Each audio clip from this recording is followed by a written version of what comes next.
7/16/2024. We're in Taigong's 6 Secret Teachings, Leopard Secret Teaching, Chapter 5, Martial Enemies. King Wu asked Taigong, when leading troops deep into enemy territory, we are confronted by the enemy. They are numerous, courageous, and ferocious. They use attack chariots and cavalry to surround our flanks. Our army is shaken. Soldiers and officers desert in droves. What should we do? Taigong said, this is called a defeated enemy. Those who excel in maneuvering can win. Those who do not will be defeated. King Wu asked, in this case, what should we do? Taigong said, deploy strong soldiers and crossbowmen in ambushing positions about 3 li from your main troops. Station powerful chariots and gallant cavalry on 2 flanks. If the enemy chases you, dispatch your chariots and cavalry to attack both their flanks.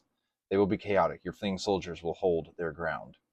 And then King Wu asks a question, but before we get to that, I want to focus on the phrase, those who excel in maneuvering can win.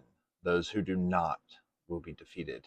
And I think that's the clause that we take away from this one, is if you are quick to adapt maneuvering to finding the ground, the high ground, the low ground, the advantageous ground, whatever the ground is that you need to confront on, that's where you need to go. You need to pursue the fight and you need to be able to maneuver. King Wu asked, our chariots and cavalry confront the enemy. They are numerous while we are weak. Their formation is ordered and disciplined. Their soldiers are skillful. Our formation is not strong enough to defend. What should we do? Taigong said, in this case, choose your strongest soldiers and crossbowmen to ambush from both sides. Deploy your chariots and cavalry into a strong formation to defend. When the enemy passes your concealed troops, soldiers armed with crossbows should shoot at both flanks intensively. Your chariots, cavalry, and gallant soldiers should attack the enemy's front or rear fiercely. In this way, even if they are numerous, they will definitely be defeated. King Wu said, brilliant.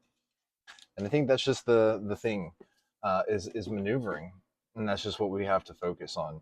You know, loss comes in our lives and we have to maneuver. Things happen with employees that we are not expecting. We're anticipating them to be able to work, but then they have a tire blowout. We have to maneuver. We have to be flexible. We have to adapt. And I think that's the theme going forward, especially when fighting on different sorts of ground in the 9 situations, right? There's all of these things that we can adapt to. Nothing is ever the same. We're trying to bring order to chaos.